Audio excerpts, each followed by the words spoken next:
Greenwood County to Washington now. There could be more political problems for the IRS. An upstate congressman says the agency is packing heat. Jeff Duncan says he saw IRS special agents using semi-automatic rifles at a gun range. Now he wants answers to why the agency needs that type of firepower. News 4's Sean Mazzarello has this exclusive interview. Congressman Jeff Duncan wants answers after seeing something at an indoor federal firing range. I expect their law enforcement to carry firearms. I don't expect their law enforcement to have a need for long rifles, whether it's an AR-15 or whether it's an MP5. Duncan says he witnessed 8 or 9 IRS special agents using AR-15s. They're semi-automatic rifles like the ones you see here. This happened at the Federal Law Enforcement Training Center in Maryland on May 23rd.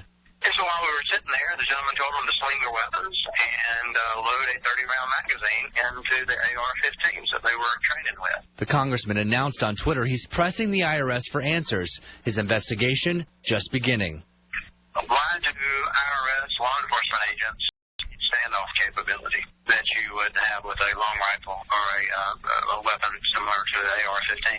We think of the IRS as an audit agency more than necessarily doing major law enforcement where they've got to run in or go into a situation with an AR-15. An IRS spokesman tells News 4 for security reasons they do not discuss their firearms training operations. Special agents do train at that Maryland facility, the spokesman confirmed.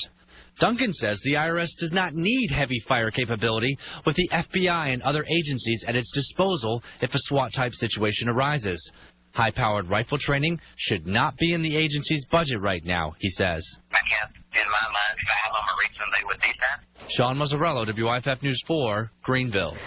And by the way, Duncan sits on the Homeland Security Oversight Committee. He says if he feels he doesn't get enough information from the IRS, he will have a committee hearing. Police found